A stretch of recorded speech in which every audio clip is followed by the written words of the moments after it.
Actually, it didn't take too long to consider making this video, and it took less than a millisecond to determine, before making this video, is it entirely accurate? And the answer is 1000% hell yeah, it's completely accurate. I know for a fact that the two things that are hindering people the most in photography, unless someone has some sort of physical disability as far as getting outside or whatnot, in other words, generally speaking, is flash photography and Photoshop. The two F's. Yeah, I know Photoshop doesn't start with an F. Flash photography or the strobe photography. Any sort of artificial illumination photography and Photoshop. Let's start off with Photoshop and Lightroom. Let's just talk about it as a package. There are two premises for this, and I'm all about being a cheapskate. I've tried all sorts of stuff. Capture One, I got Affinity Photo on this computer for testing. Yeah, no. It's really neat though. Point number one, people are tightwads. They don't want to get on the cloud, as it were, and pay $10 a month for the package, the Lightroom/Photoshop package, which I'm on, and other people, countless other people are on. I understand that. Nobody likes a subscription fee. However, they do a lot of updates. They've improved things now to where I won't even recommend Iridium Developer anymore as a necessity for use with the Fujifilm RAW files. So I get the whole thing about being cheap, and I'm assuming, correct me if I'm wrong, but I'm not wrong, I'm right, that a lot of people are probably inappropriately downloading software, illegal copies, and using that. They just don't want to pay for anything. That's well and fine. Well, it's not well and fine actually, but I understand people want to be cheap. The major thing, of course, if you're not a working professional photographer, you're not doing gigs, I understand using something really simple, some sort of a raw editor, or just using ACR and like messing with TIFF files or whatever it is your workflow is. The other thing is that there is no denying on this planet, even the best Photoshop editor will tell you even he or she doesn't even know more than 30 or 40% of everything Photoshop. I mean, I can only imagine the best Photoshop experts on earth don't even dare know more than 30 or 40% of the full capabilities of Photoshop. Photoshop and Lightroom are daunting. YouTube is saturated with about 1 billion training videos. In your off time while you're scratching yourself and eating Cheetos, you could start learning Photoshop and Lightroom. So that's fear number one. It's a two-part fear, Photoshop and Lightroom. The other thing is, and regarding that, before I actually move on to flash photography, and this is also undeniable, is that people say, have you tried out so-and-so application for it?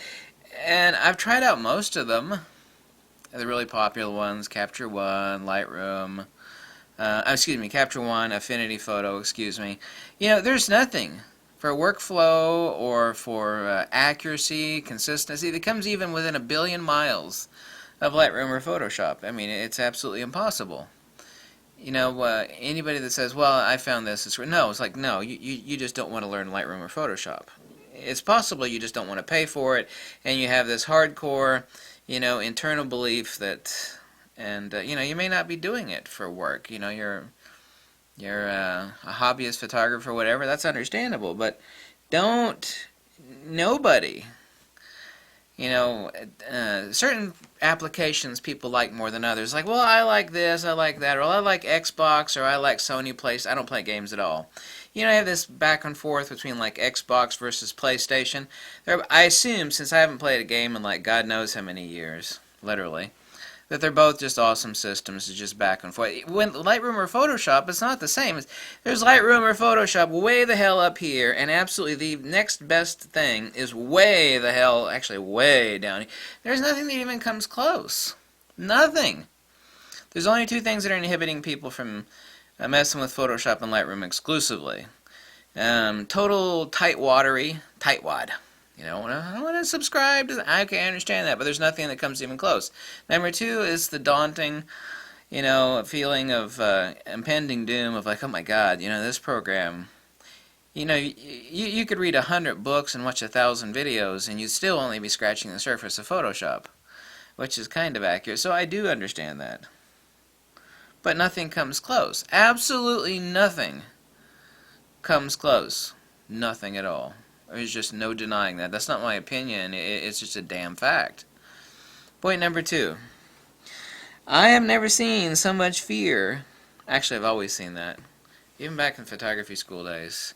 I remember professors, an old dude, I think he's retired now. He had a gray beard, kind of looked like Santa Claus. He was the head of the photography department there where I went to school. Like, people are afraid of flash photography. They have a hard enough time learning out when to expose and what aperture to use and how to compose right, how to do this, and then you add on the other daunting layer of flash. And then it was an issue. Because, a lot of the students in photography class, man, we were just killing ourselves because, the school was not paying for our film and our processing chemicals and our paper. And now we had huge enlarging rooms where we could actually use all the enlargers and process everything. They weren't paying for that. And so sitting doing a lot of experimentation was costly. That's not the case. I mean, what at most do you have to do in training yourself how to use the damn speedlight? Recharging some batteries, plugging these into a charger, recharging the batteries, and starting over from scratch. There's absolutely no damn excuse, none, less than zero, for people to be so afraid of flash photography. And they are.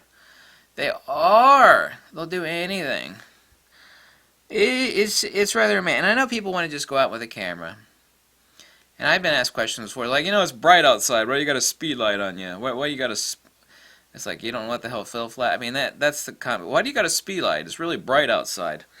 I remember once some lady stopped me on the beach, and I had a speed light and a camera. She said, why have you got a light?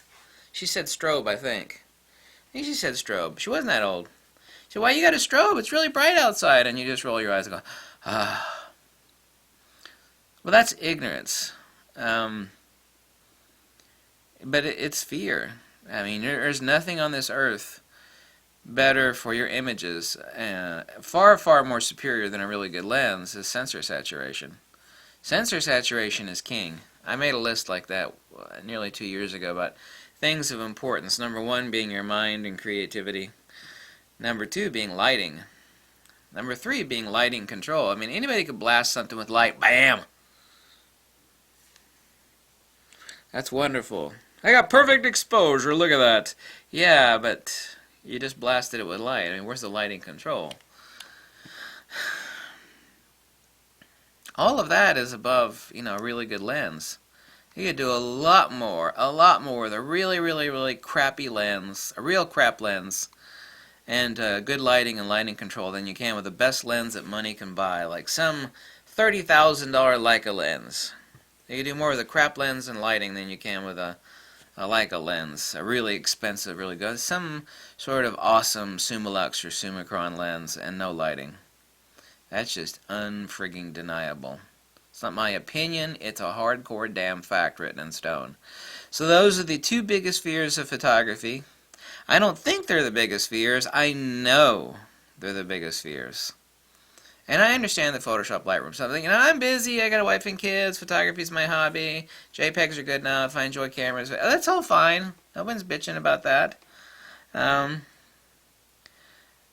I will, however, tell you that as complicated as Photoshop is, some of the best professionals in the world out there, even themselves, only know about 2 or 3 or 5% at most of what Photoshop is capable of, but that's...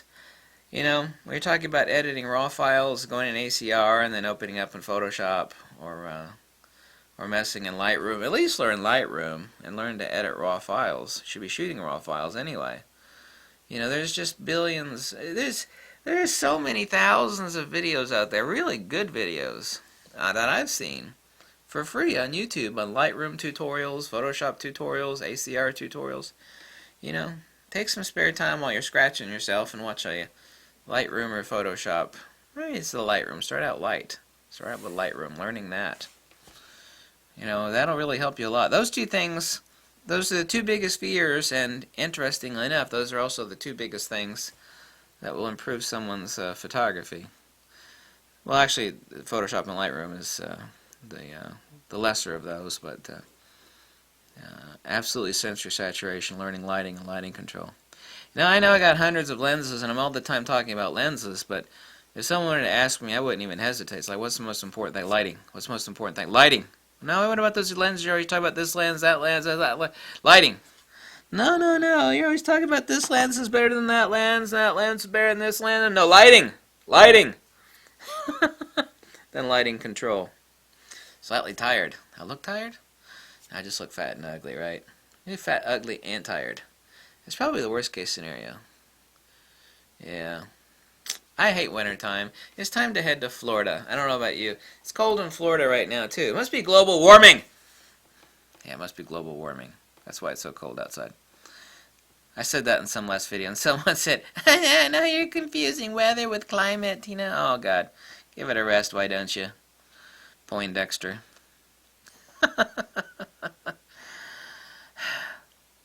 Lighting. And Photoshop Lightroom. Bye. If you like these videos, you can always click the link below because I have no affiliate links. None at all. And, I live tight. I would like to take a trip next year. I would like to be able to save up enough money to take a trip. That would be so nice. You know, my passport expired like 18 years ago. I haven't had any call to renew my passport. My passport is totally expired. It'd be nice to get out. Maybe I could go to some exotic country, and then when I get off the plane, someone will go, "Ah, fat American. Oh, go back to your country." That's probably what would happen, right? Yeah. It's possible. It's possible. That's only speculation on my part. Very possible. Extremely likely. Okay.